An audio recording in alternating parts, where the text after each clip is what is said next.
기도하겠습니다. 좋으신 하나님, 감사합니다.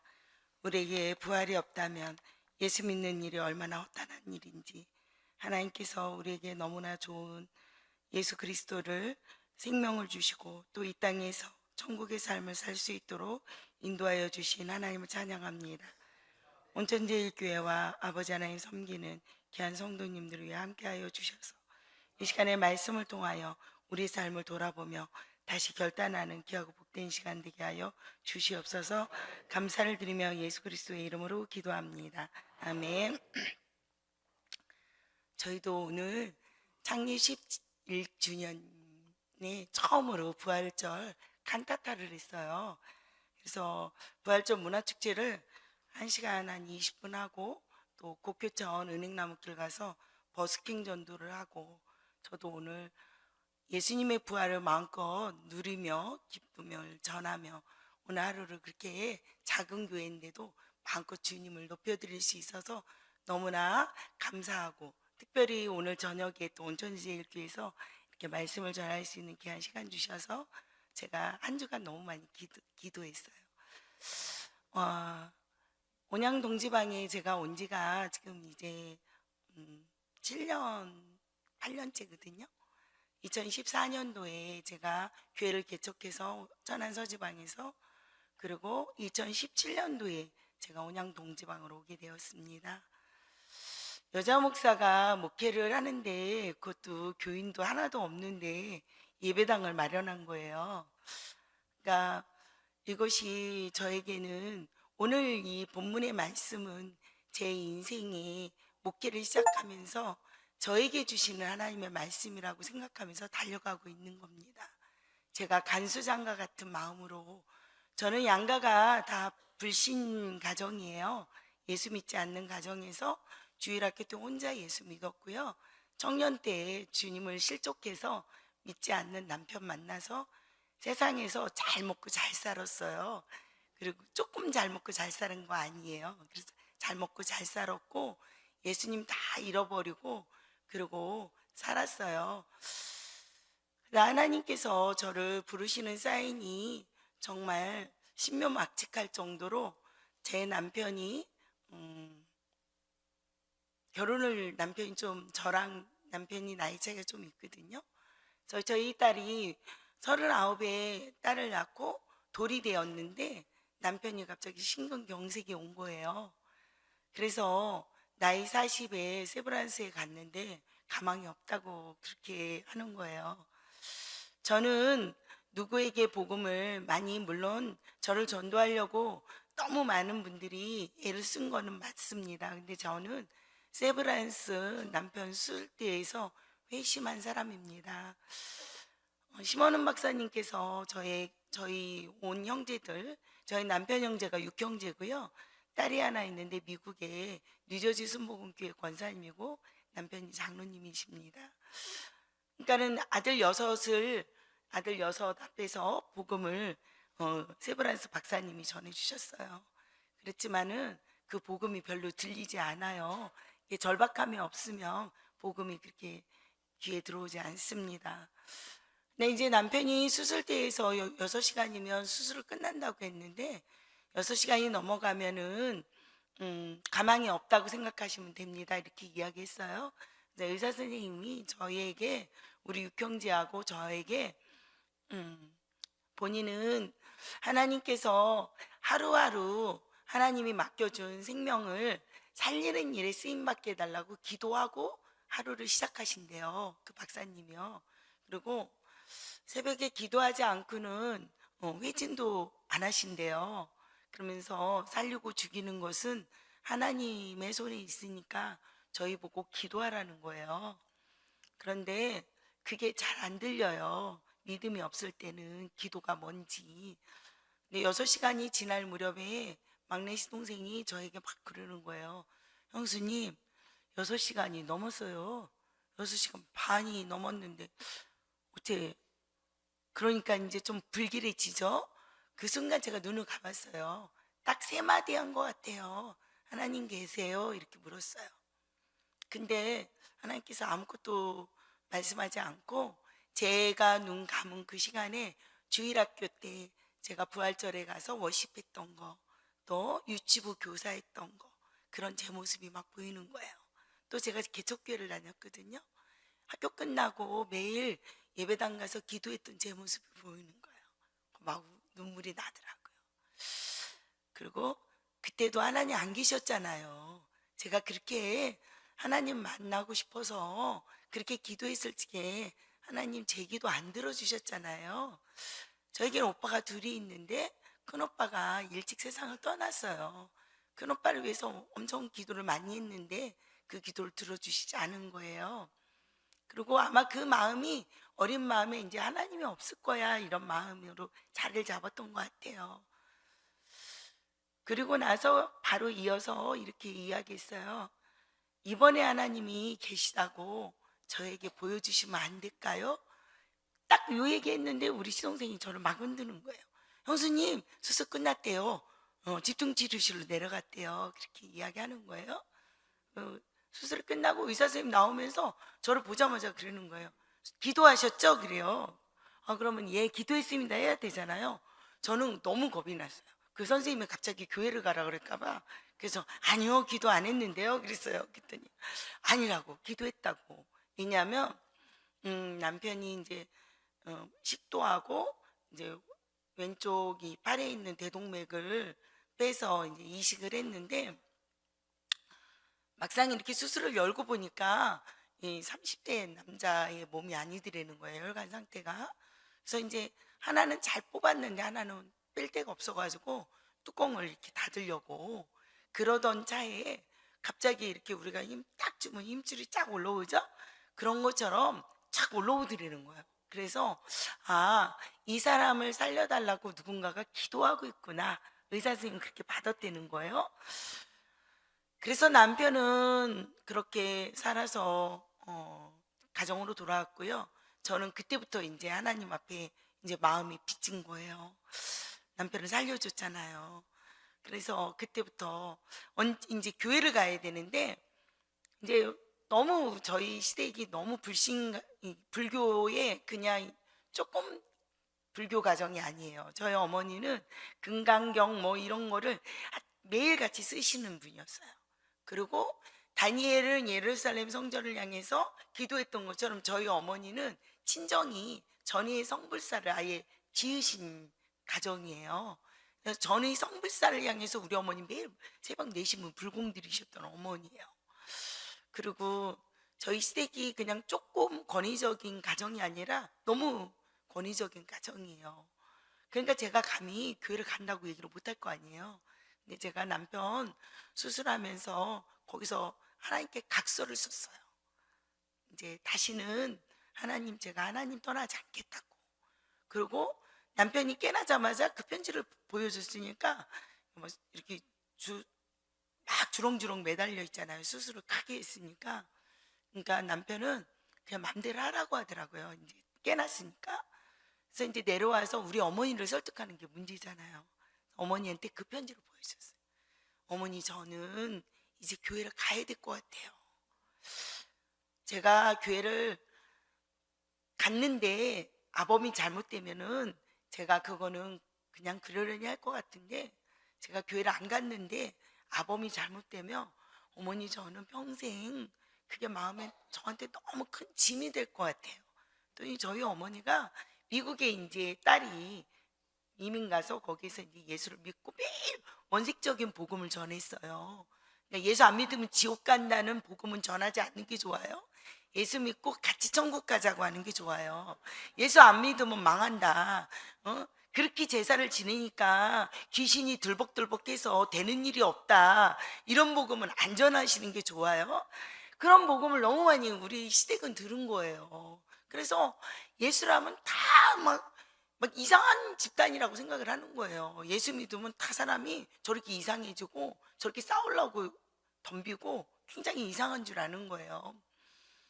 그런데 우리 어머니가 그 편지를 이렇게 보시더니 그래 너희 가정은 교회를 가야 되나 보다. 사람마다 다 부르는 곳이 있어. 그러셔요. 근데 이제 남편이 이제 더 문제예요. 이제는 살아서 건강해져서 오니까 저보고 교회를 가는 건 좋은데 아이들하고 갔다가 아이들이 울거나 안 간다고 하면 아이들 다 큰 다음에 저보고 교회를 가라는 거예요. 근데 저희 아이들이 5살? 그 다음에 막 돌전화해서 기저귀 자고 있는데 그럼 걔네들이 클 때까지 제가 어떻게 기다려요? 그죠? 그래서 그때부터 이제 막 마음이 다급해진 거예요. 교회는 가야 되겠는데 여름철이 지나서 여름 성경학교가 없는 거예요. 그래서 그때 온양 동지방 겨울 성경학교를 처음으로 1회래요. 그게 막 열렸어요. 그것도 온천제일교회에서. 그래서 그때 이제 그러니까 그거 열릴 때까지 교회를 못 가고 집에서 매일 기도한 거예요. 근데 아들하고 딸하고 여기 동지방 온천제일교회 그 연합집회에 와서 우리 아들이 얘가 미국 고모를 닮았나 봐요. 첫날 갔다 와서 계속 아빠한테 그러는 거야. 아빠 예수 안 믿으면 지옥 가는 거야. 막 예수님 믿어야 천국 가는 거야. 막 이러는 거예요. 그러니까는 저희 남편이 그러는 거야. 왜 교회만 가면 사람들이 다 이상해진다고 막 그러는 거예요. 그렇게 저는 하나님을 그렇게 남편의 수술 때 세브란스가 저의 회심의 장소예요. 지난주에도 남편하고 세브란스를 가면서 그 자리가 저를 겸손하게 만드는 자리고 그 자리가 저를 돌아보게 만드는 자리예요. 살려주신 하나님 감사하고 그리고 저희가 이제 아산에서 기업을 했어요. 저희 가정을 좀 잘 아는 분들이 여기 좀 있어요. 그리고 남편은 3년 뒤에 회사가 부도나기 일부 직전이라 믿지도 않는 저희 시댁 식구들, 믿지도 않는 그 시아주버님, 시어머니까지 우리 공장에서 21일 다니엘 기도회를 시작한 거예요. 부도를 막기 위해서는 그때 당시에 이제 벤처 자금이 들어오는 게 있는데 우리나라에 딱 5개 기업만 주는 거예요. 중소기업에. 그러니까 100대 기업에는 들어갔어요. 또 50대 기업에 들어갔어요. 20대 기업에 들어갔어요. 10대 기업에 또 들어갔어요. 이제 다음 주가 발표예요. 근데 저보다 교회가 더 심란해요. 저보다 저는 새 가족이고 저는 이제 인격적으로 하나님을 너무 세게 만나서 변함이 없는데 시온교회는 너무 심란한 거예요. 이게 부도가 나면 저 가족이 다 떠날 것 같은 거예요.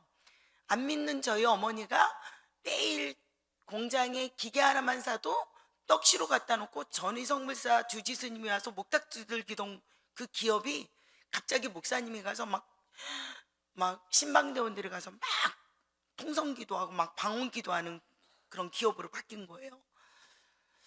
근데 결국 5대 기업 안에 들어가지 못했어요. 그때가 장전동 청설 아파트 막 입주할 때예요. 제가 이렇게 두루마리 휴지를 들고 막 전도하러 다니는데 남편이 4시 55분에 전화가 왔어요. 뭐라고 전화가 왔냐면 안 됐어. 5시에 부도야. 그래요. 근데 그날 새벽에 저에게 하나님이 주신 말씀이 시편 23편이에요. 제가 보통 그 말씀을 많이 전하거든요. 그런데 걱정하지 마. 부도가 뭔지 모르는 거예요. 가난이 뭔지를 모르는 거예요. 그리고 빚이 뭔지도 모르는 거예요. 세상 물정을 하나도 모르고 살아서 그냥 부도가 나면 조금 있다가 또 뭐 좀 잘 되겠지 이렇게 생각한 거예요. 76억 5천 부도를 맞았어요. 근데 부도란 지 23년째 됐어요. 저희 아들이 1학년 때고 그 아들이 지금 31살이거든요. 부도가 나니까 아무도 우리 집에 찾아오는 사람도 없고 누가 이렇게 전화하면 전화를 기쁘게 안 받아요. 이게 무슨 일 있냐는 식으로 저는 그냥 안부 전화한 건데 그때 알았어요. 아, 광야가 이런 곳이구나. 나는 이제 주님과 동행하지 않으면 이 세상을 살아갈 수 없구나. 너무 감사한 것은 제가 그때 주님을 너무 뜨겁게 만나서 거기서 금식하고 거기서 철회하면서 잘 이겨냈어요. 돌이켜보면 주님 아니었으면 정신병자가 됐든가 알코올 중독자가 됐든가 자살을 했든가 여러분이 뉴스에서 보는 가족 동반 자살이 아마 저희 가정이 아니었을까 싶은 생각이에요. 그렇게 하나님이 저를 인격적으로 만나주시고 저희 가정을 그렇게 정말 떡 주물르듯이 저희 시대까지 다 주물르시면서 그렇게 온몸으로 저를 사랑하는 것을 제가 느꼈습니다. 그리고 하나님께서 육의 것은 다 빼앗겼지만 하늘의 신령한 은혜를 너무 많이 주셨어요. 한 주에 나가서 복음을 전하면 한 주에 결신자가 5가정, 6가정, 한 달에 뭐 2, 30가정이 교회를 오고, 또 주일학교 제가 한 반에 2명 맡으면 연말 되면 30명, 또 중고등부 5명, 6명으로 시작했는데 60명. 하나님께서 영적으로 너무나 많은 은혜를 주시고 정말 많이 저에게 그런 사랑을 온몸으로 제가 느낄 수밖에 없도록 하나님이 저희를 사랑해 주셨어요. 그런데 이 육신의 그 공고함은 쉽게 해결이 되는 게 아니었어요. 제가 꼬박 7년을 한 끼만 먹었거든요. 이유는 딱 하나예요. 돈이 없어서. 그래서 제가 쌀 주는 선교를 너무 좋아해요. 작년에도 저희 교회에 어느 분이 선교하고 싶다 그래서, 목사님 만약에 교회가 부흥되면 무슨 선교하고 싶어요? 그래서 쌀 좀 한 달에 100kg씩만 누구 좀 마음껏 줬으면 좋겠다니까 그분이 100kg씩 보냈어요. 1년간. 그래서 배고프다고 쌀 떨어졌다고 얘기도 못했고요. 그리고 감히 우리 집이 쌀이 떨어져서 굶을 거라고 생각도 못했대요. 사람들은 저희 시댁식들도 그러더라고요. 그러니까 다 안 믿는 가족들이니까 제가 굶고 있어요, 쌀 떨어졌어요, 전기세 못 내요, 관리비 6개월째 미납이에요, 이런 얘기를 할 수가 없는 거예요. 네가 믿는 예수는 도대체 뭐 하는 분이냐 그럴까 봐 매일 기도하고 정말 매일 전도했어요. 지금 생각하면 바보 같죠. 근데 한 7억 정도만 부도났어도 제가 뭐를 하겠다고 나섰을지도 몰라요. 근데 76억 한 번도 만져본 적도 없고 이게 계산도 안 돼요. 눈앞이 캄캄해요. 아이들도 어리고 어떻게 살아야 될지 너무 눈앞이 캄캄해서 사실은 기도한 것도 기적이에요. 돌이켜보면 그게 다 하나님의 은혜였다고 저는 생각이 들어요. 오늘 본문으로 돌아가면 사도 바울이 2차 전도 여행을 떠나잖아요. 그런데 디모데를 데리고 갑니다. 근데 디모데 이야기가 나와요. 디모데 이야기 중에 제가 제일 마음에 와닿는 게 뭐였냐면, 그의 어머니는 유대인이었고 그리고 그의 아버지는 헬라인이었대잖아요.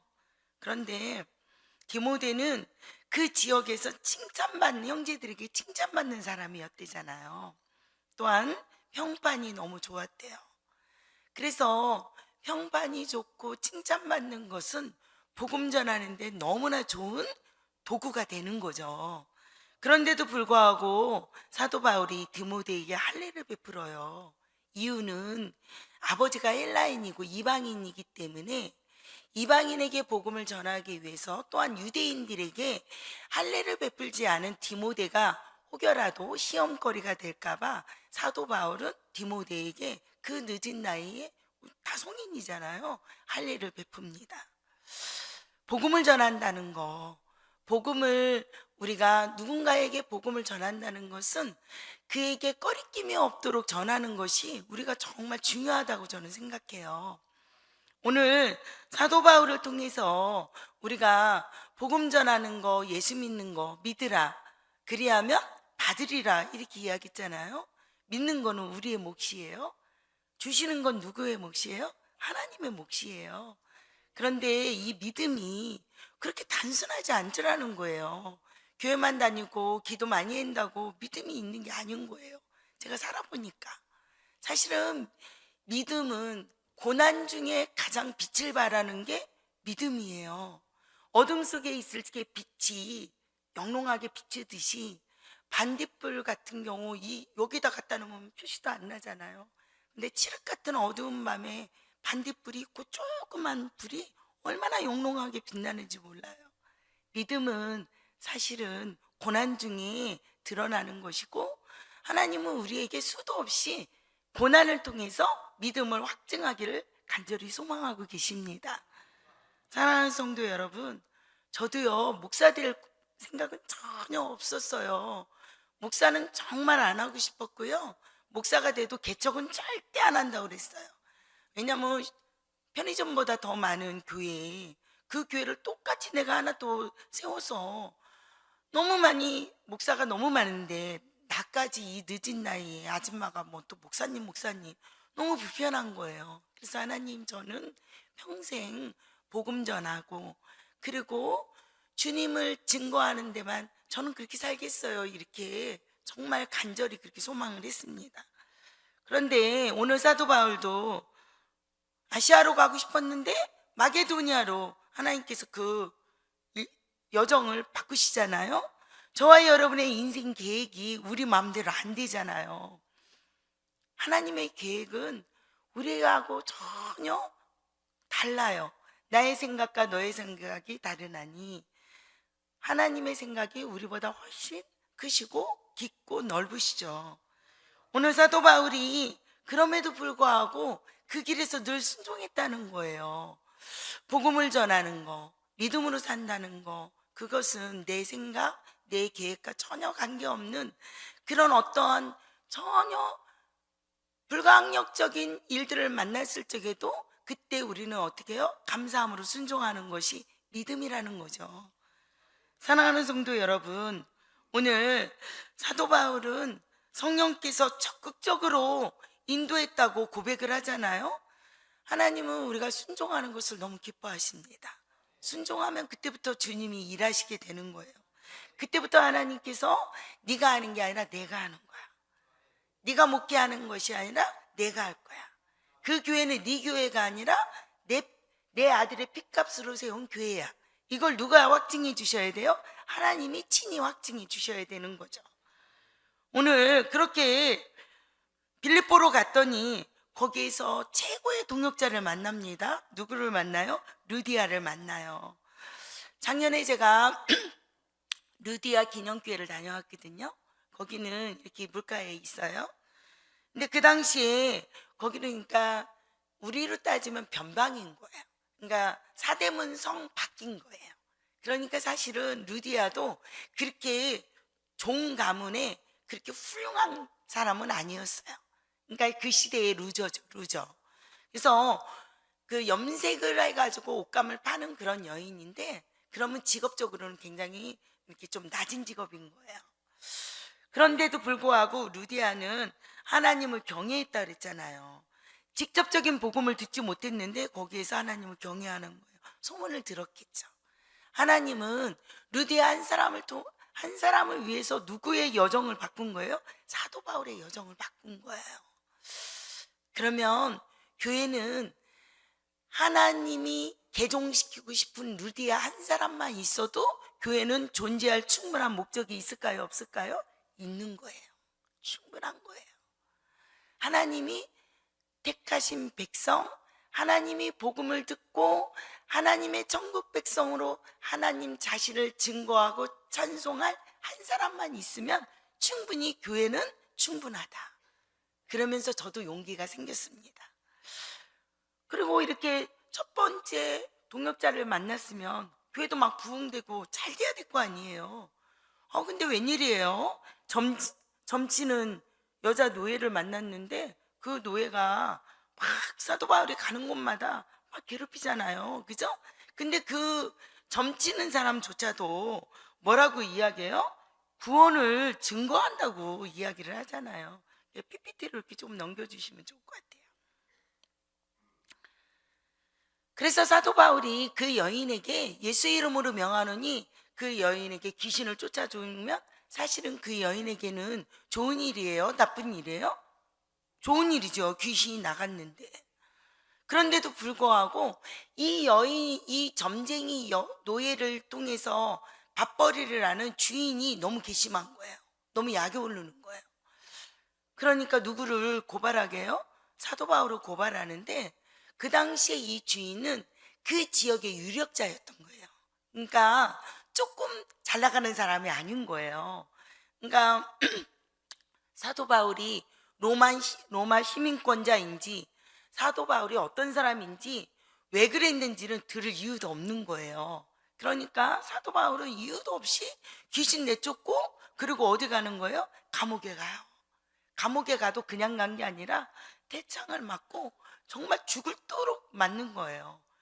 맞아서 실신할 정도로 맞은 것도 불구하고 손에다가 쇠사슬을 채우고 발에다가 쇠사슬을 채우고 지하 감옥에다 넣어버렸잖아요. 저와 여러분은 이런 고난을 만났을 적에 어떤 하나님이 떠오를까요? 제가 밥을 굶을 적에 온 식구가 굶는 거예요. 쌀이 뚝 떨어졌어요. 저희 친정 엄마가 일찍 치매가 오셨어요. 아마 엄마는 큰아들을 잃었고 바로 위에 있는 오빠는 여기 온양에 예전에 한국통신공사 다니던 분들은 저희 오빠를 많이 알 거예요. 전하고 가장이었었거든요. 잘 지내던 오빠가 갑자기 귀신이 들려서 심굿을 맞고 무당이 돼버렸어요. 그리고 산으로 들러 도닦으러 다녀요. 그리고 시집 잘 갔다고 생각했던 딸 하나, 그것도 늦둥이, 저는 친정아버지 시은둥이로 태어났거든요. 그러니까 늦둥이 딸 하나 나서 그래도 그 딸 하나 의지하고 살려고 그랬는데 남편은 사망 선고받고 그리고 회사는 어마어마하게 부도가 난 거예요. 저희 친정엄마 멘탈로는 아마 이겨낼 수 없었던 것 같아요. 엄마가 일찍 치매가 와서 오빠가 낳아놓은 엄마가 키우던 조카들, 쌍둥이 조카들, 엄마, 그리고 우리 식구, 네 식구, 7식구가 부도 났는데 같이 사는 거예요. 그때 사람들이 다 말렸어요. 응? 아니, 네 식구가 살기도 지금 어려운 판국에 무슨 친정 식구를 데리고 오냐고. 근데요, 기도할 때마다 주님이 저에게 다른 거 하나도 묻지 않았어요. 네가 나를 사랑하느냐고만 물으셨어요. 아무리 생각해도 우리 엄마가 얼마나 사실지 모르지만 치매까지 와서 늦게 예수 믿으신 거예요. 저 때문에. 근데 치매까지 와서 우리 엄마가 마지막에 구원을 놓칠까 봐 제가 우리 엄마를 그냥 놓을 수가 없는 거예요. 그래서 엄마를 제가 모시고 와서 이제 사역자로, 전도사로 교회를 다니면 우리 엄마를 데리고 다니는 거예요. 그러면 우리 엄마가 치매가 왔으니까 담임 목사님이 이렇게 앉아서 식사를 하고 제가 전도사니까 새 가족들도 만나고 왔다 갔다 할 거 아니에요. 그럼 우리 엄마가 갑자기 담임 목사님한테 막 달려가요. 거기 목사님은 밥이 넘어가냐고, 우리 딸은 지금 굶고 있는데 막 그렇게 하는 거예요. 그래서 이제 교인들이 다 우리 엄마가 치매인 것도 다 아는 거예요. 제가 얼마나 많이 울면서 기도했겠어요. 생각을 해보세요. 근데 막 그래요. 저보다 저를 위해서 기도했던 분들이 더 많이 울었대요. 새벽에 가서 다들 그 얘기를 하셔요. 전사님, 나 새벽 가면요 다른 사람 기도 하나도 못해요. 내 기도도 하나도 못해요. 전도사님 기도만 나와요. 하나님, 저 전도사님 무슨 죄를 졌고 뭘 얼마나 잘못했길래 남편은 사망 선고받고 부도가 나서, 그리고 애들은 조카들까지 키우고 엄마는 또 치매 걸려가지고 주일날 사역하면 우리 엄마가 저를 쫓아다녀요. 그래서 정말 많은 분들의 눈물의 기도가 오늘 이세자가 목사가 되게 된 거예요. 생각해보면 그 모든 것이 하나님의 은혜라고 저는 생각합니다. 그렇게 두들겨 맞고 감옥에 가고 귀신을 내쫓아줬는데 그 사람이 예수 믿었다는 얘기 없잖아요, 여러분. 목회를 하고 여러분이 복음을 전하고 누군가를 사랑하다 보면 내가 복음 전하는 사람들이요 하나도 안 들을 수 있어요. 교회에 남아있지 않을 수도 있어요. 왜냐하면 하나님이 택한 백성 아니면은 하나님께로 올 자가 있대요, 없대요? 없는 거예요. 그냥 그렇게 생각하세요. 그리고 지금이 또 때가 아닐 수도 있잖아요. 응? 그런데 너무 중요한 것은 그 귀신을 쫓으면서 감옥에 갔지만 감옥에서 하나님은 두 번째에 간수장이를 구원하시려는 계획이 있었잖아요. 하나님은 그 간수장의 한 사람을 구원시키기 위해서 바울과 실라가요 죽도록 맞은 거예요. 생각해 보세요. 저와 여러분이 오늘 이 자리에 있는 거 어쩌면 저와 여러분이 예수 믿기까지 누군가가 죽도록 대신 맞아줬을지도 몰라요. 여러분과 저를 위해서 정말 죽도록 금식하면서 눈물을 흘려서 기도했던 많은 중보자들의 눈물이 있었다고 한번 생각을 해보세요. 오늘 로마법에서 간수가 제수를 놓칠 경우에 제수의 형량만큼의 간수가 대신 받도록 했대요. 그래서 빌립보 감옥의 간수는 로마법에 의하면 큰 처벌을 받죠. 바울이 전한 예수를 받아들인 이유는 딱 한 가지예요. 누가 봐도 감옥에 가서 그렇게 두들겨 맞고 막 얼마나 피도 흘리고 땀도 흘리고 그랬겠어요. 쭉 쳐져도 시원찮은데 그 밤에 바울과 실라가 막 찬양하고 기도했다고 그러잖아요. 죄수들이 다 듣도록 기도했다고 그래요. 그냥 조그맣게 기도한 게 아닌 거예요. 제가 부도나고 7년 동안은요, 시온교회 본당에서요, 그 겨울에 얼마나 추워요. 다 지하에서 철야 기도하시는 권사님들이 한 15분은 되셨어요. 거기는 이제 기도하시고 주무셔요. 근데 저는 잠이 안 오는 거예요. 그러니까 저는 기도를 해야겠는데 잠을 깰 수가 없으니까 저만 본당으로 올라가는 거예요. 조그만 담요 하나 가지고 밤을 새워서 울고 기도하는 거예요. 밤을 새워서. 정말 밤을 새웠어요. 온 밤을 다 새우고 나면 새벽 예배인 거예요. 그리고 피곤한 줄도 몰라요. 그리고 새벽 예배 끝나고 아이들 학교 보내고 또 전도하러 나가는 거예요.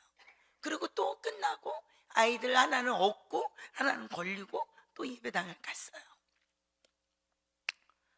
생각해보면 하나님을 찬양하고 기도하는 거 그 사람의 믿음이 아닌 거예요. 믿음은 하나님이 주시는 선물이죠. 선물. 저와 여러분이 그 아름답고 고귀한 믿음의 선물이 이 밤에 폭포수처럼 부어지기를 간절히 축복합니다. 근데 제가 목사가 됐는데 믿음이 없는 거예요. 그때는 그렇게 믿음이 좋았는데, 그때는 하나도 걱정도 안 했고, 그때는 누구 미워하는 사람도 없고, 그때는 염려도 안 됐어요. 쌀이 떨어져도 걱정도 안 하는 거예요.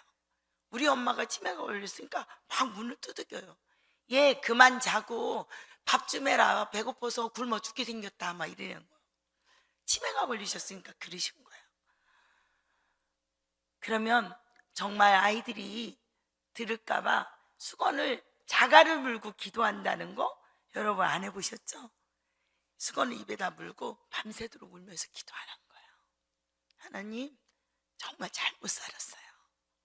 정말 하나님 모르고 살았고 세상에서 내가 제일인 줄 알았고, 그리고 세상에 이렇게 배고픈 사람이 있다는 거 단 한 번도 생각해 본 적이 없어요.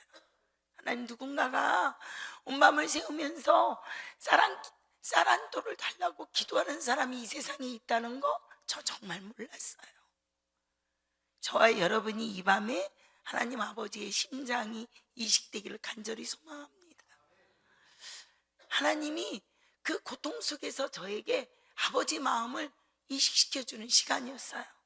배고픔이 무엇인지, 가난이 무엇인지, 사람들한테 멸시받는 게 무엇인지, 버림받는 게 무엇인지, 배신이 무엇인지 한 번도 경험해 본 적이 없더라고요. 너무 시운둥이 늦둥이로 태어나서 학교도 한 번도 걸어 다닌 적이 없어요. 어릴 적엔 아빠가 자전거로, 조금 오토바이로, 조금은 자동차로, 그리고 대학 갈 적에는 자동차 사줘가지고 내 차로 학교 다니고, 또 시집 와가지고는 어떻게 남편이 기업을 시작했는데 그 기업이 잘 돼서 그냥 자고 일어나면 공장 사고 자고 일어나면 이렇게 살았어요. 그렇다고 그렇게 사치스럽게 살아본 적은 없습니다. 그러나 고민하지 않았어요. 하루를 살아가는데 정말 간절함이 없었던 것 같아요.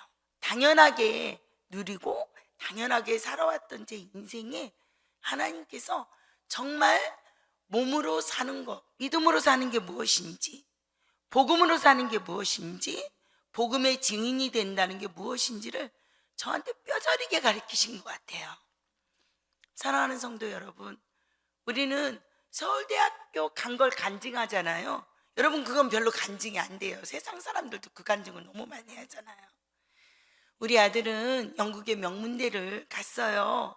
그런데 제가 미련하고 어리석어서 아니요, 그렇지 않습니다. 제가 하나님 앞에 부도 나지기 전에 하나님, 우리가 부도 안 나면 우리가 예배당 예쁘게 건축해서 하나님 앞에 봉헌해 드리고 싶어요, 이렇게 기도했었어요. 그랬는데 아들이 영국 유학 중인데 정말 우리가 돈이 없어서 매달 50만 원도 못 보낼 때예요. 걔는 거기서 영국에서 굶으면서 기도했고 저는 한국에서 굶으면서 기도할 때예요. 그런데 엄마가 남겨놓은 그 지방간이 갑자기 재개발이 되면서 보상을 받게 된 거예요. 우리 아들은 할머니가 자기 학비 줬다고 응답을 받았고요. 저는 그걸 놓고 기도했는데 옥합을 깨뜨리는 마리아의 믿음을 받았어요. 그래서 하나님 앞에 다시 기도했어요. 그때 하나님께서 저한테 이 마음을 주셨어요. 내가 네 아들을 고쳐줄 줄 믿느냐? 우리에게 그게 물으시죠? 그죠? 전 당연히 하나님이 해주시겠지. 지금까지 해주셨으니까 그렇게 생각했어요. 그런데 예배당 마련하고 교인들이, 천안에 있던 교인들이 개척교회여서 이제 여기 아산까지 온다고 했던 분들이 하나도 안 쫓아와요. 그러니까 다시 도로 개척교회가 된 거예요. 그러니까 도저히 그거는 시드머니였지, 그 뭐 친정이 부자였으면은 빚도 하나도 안 내고 다 했으면 얼마나 좋겠어요. 근데 시드머니였어요. 그래서 부채가 너무 많은 거예요. 아들 보고 들어오라 그랬고, 아들은 결국 아르바이트 하다가 코로나가 터졌고, 코로나 기간에 군대 영장이 나왔고, 군대 갔다가 제대해서 보니까 영국에서 1억짜리 잔고 증명서 6개월, 3개월짜리를 제출하지 않으면 학생 비자를 주지 않는다는 거예요. 그러면서 포기를 했어요. 제가 하나님을 원망했던 순간은 그때 딱 한 번인 것 같아요. 부도가 났을 적에도 원망해 본 적 없고요. 쌀이 떨어졌을 적에도 원망하지는 않았어요.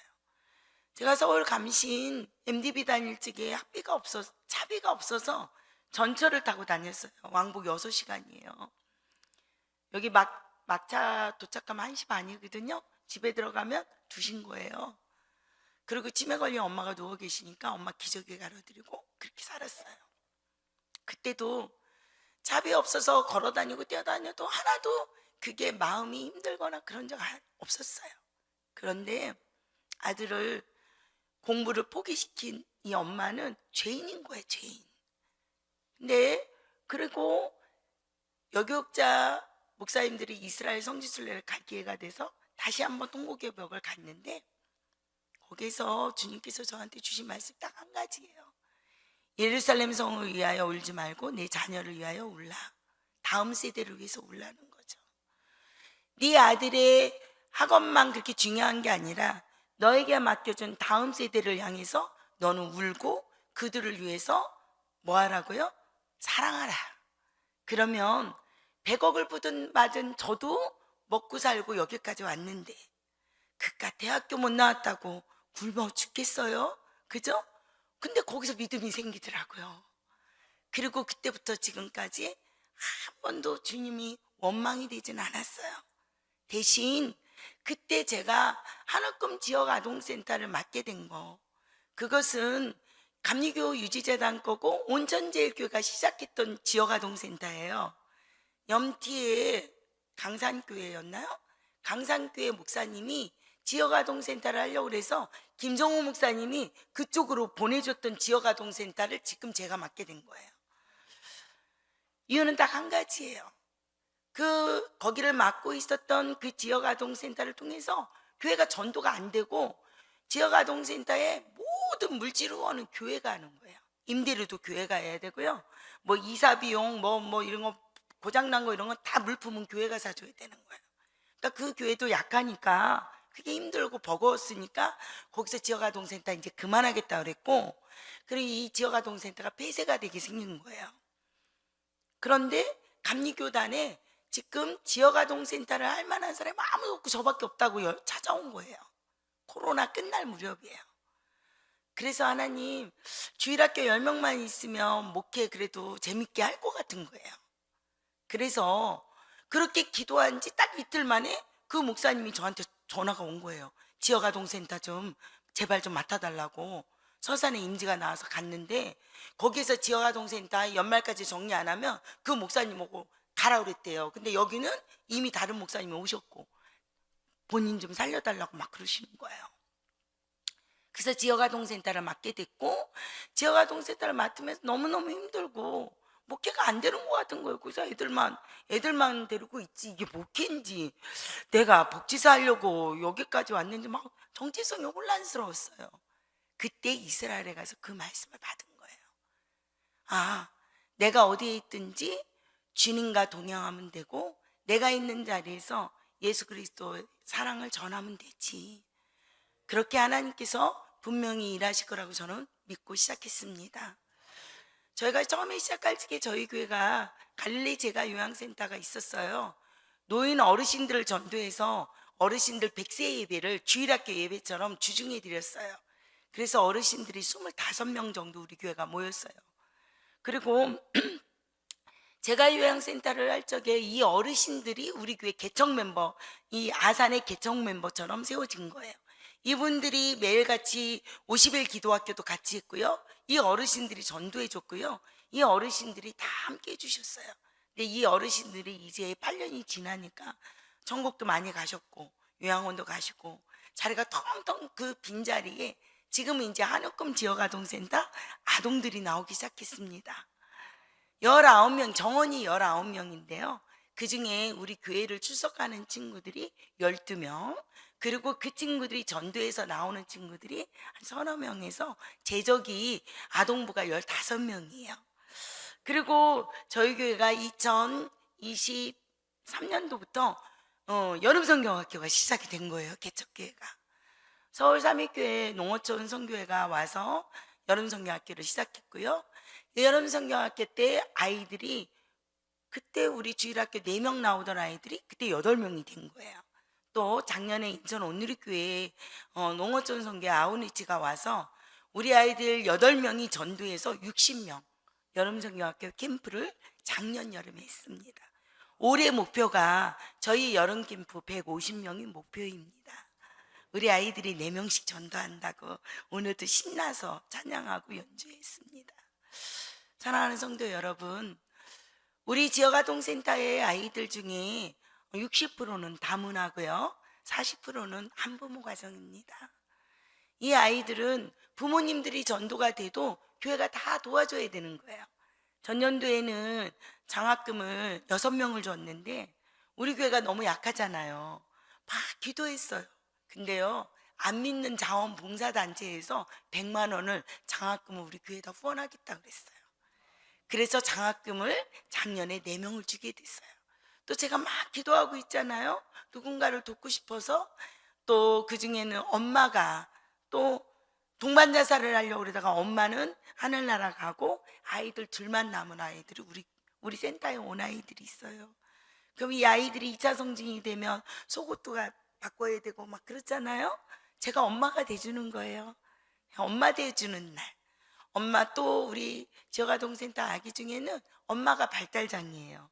근데 아이가 ADHD예요. 그 엄마가 병원을 가도 이 아이 상태를 전달할 수가 없어서 얘가 차도가 안 나는 거예요. 그래서 그 아이 엄마 돼주기 위해서 또 신경정신과 병원도 열심히 가요. 그래서 아이 마음, 그 원장님이 저보고 그래요.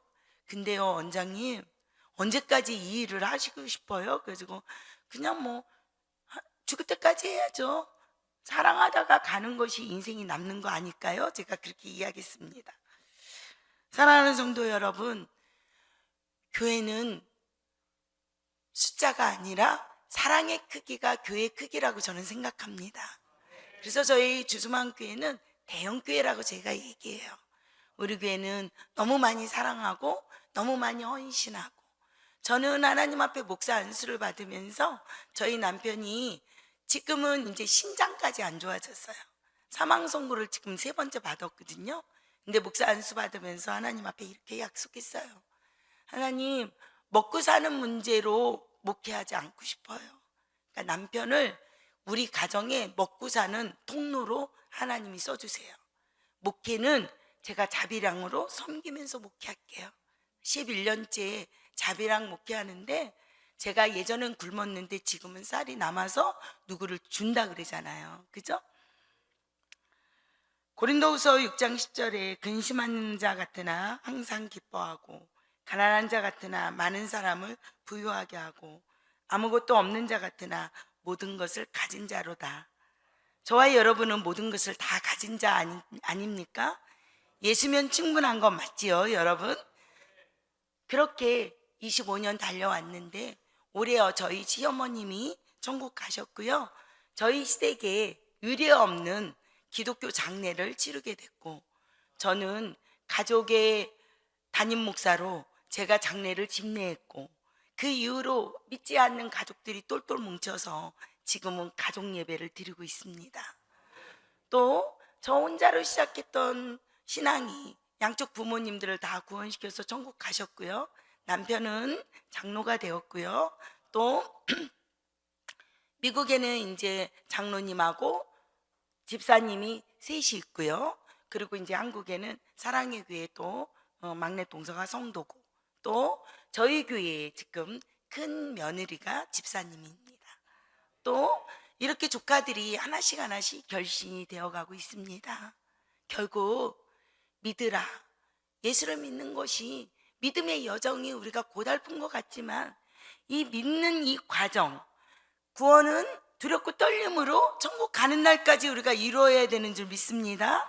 그 길목에서, 천국 가는 그 길목에서 하나님이 저와 여러분을 길동무로 주셔서 얼마나 감사합니까? 그런데 우리만 길동무하면 안 되잖아요, 그죠?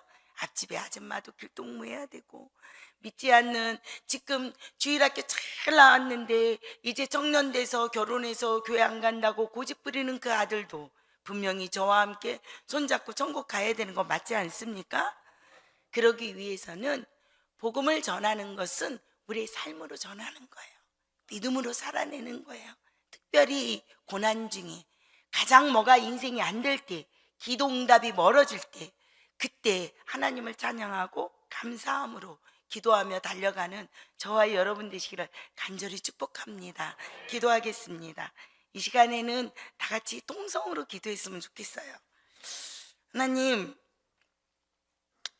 사도 바울의 믿음의 순례를 보면서 믿음은 내 뜻대로가 아니라 주님 뜻대로 인도함 받는 것이고, 믿음으로 순종할 때 많은 어려움과 환난을 당할 수 있고, 예수 믿는다는 것은 모든 것이 형통하는 것이 아니라 고난을 이겨내고 그 고난을 통해서 예수를 증거하는 자기 십자가를 지는 삶입니다.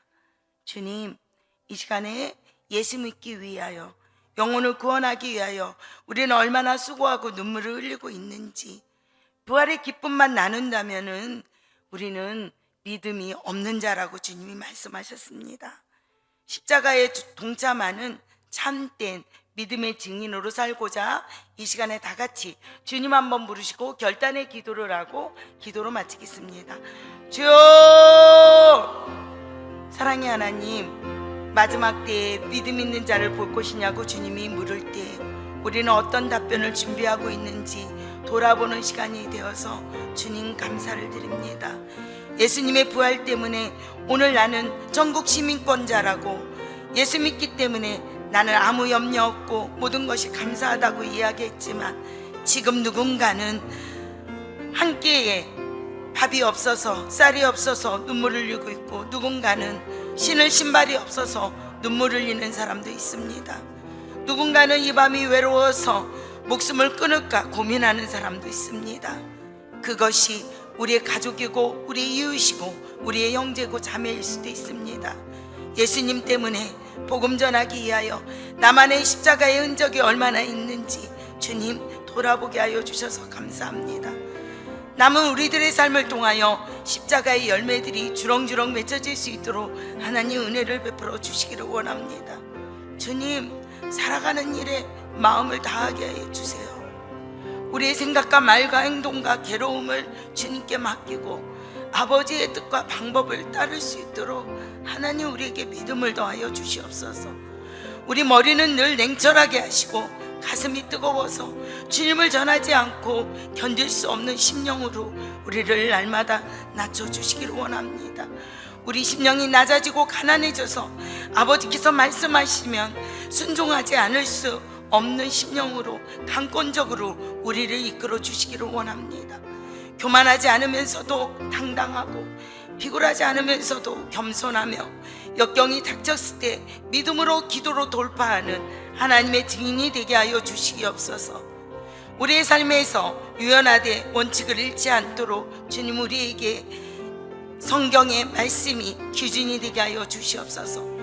어려울 때마다, 고난의 위기 때마다 예수 그리스도의 근본으로 돌아가 다시 시작할 수 있는 용기를 더하여 주시기를 원합니다. 언제 어디서나 늘 생기 있는 말, 위로의 말, 칭찬의 말, 격려의 말로 세상의 희망을 노래하며 예수의 향기를 드러내는 심령들이 되게 하여 주시옵소서. 온전제일교회가 우리 때문에 나로 말미암아 든든히 세워져 가며 온전제일교회와 이 아산시가 나 때문에 구원받는 자의 수가 날마다 더해져 가는 부흥의 주역들로 우리를 사용하여 주시기를 원합니다. 이 밤에 부족한 여종을 불러주시고 아버지 두서없이 전했던 이 말씀 가운데 주님께서 꼭 필요한 말씀들을 심령가에 새기게 하시고 그 말씀이 내마가 되어서 일평생 주님을 믿음으로 따르기에 부족함이 없도록 주여 도우시고 인도하여 주시옵소서. 하나님께서 우리에게 주시고자 하시는 그 풍성한 것들을 우리가 받을 준비가 될 수 있도록 하나님 우리에게 믿음의 그릇이 확장되게 하여 주시기를 원합니다. 이 밤에도 우리의 믿음 없음을 탓하지 아니하시고 믿음에서 믿음으로 나아가라고, 영광에서 영광으로 나아가라고, 은혜에서 은혜로 나아가라고 우리를 불러주시고 이끌어주시는 주님을 찬양하오니 주님 이 시간에 다시 한번 일으켜 주시옵소서. 자녀들로 인하여 고민하는 자들에게 주님 은혜를 더하여 주시옵소서. 지금 생활에 즐거로 고통받는 자에게 주님 하늘문을 열어 주시옵소서. 저들이 일어나서 세상을 향해서, 이웃을 향해서 빛을 발하게 하시고 더 아름다운 예수의 향기로, 그리스도의 편지로 나아갈 수 있도록 아버지께서 응답하여 주시기를 원합니다. 주 하나님께서 우리를 사랑하시는 그 사랑하심으로 말미암아 끝까지 승리하는 온천제일교회 성도들과 주수만교회가 될 수 있도록 하나님 은혜를 더하여 주시옵소서. 감사를 드리며 예수 그리스도의 이름으로 축복하며 기도합나이다. 아멘.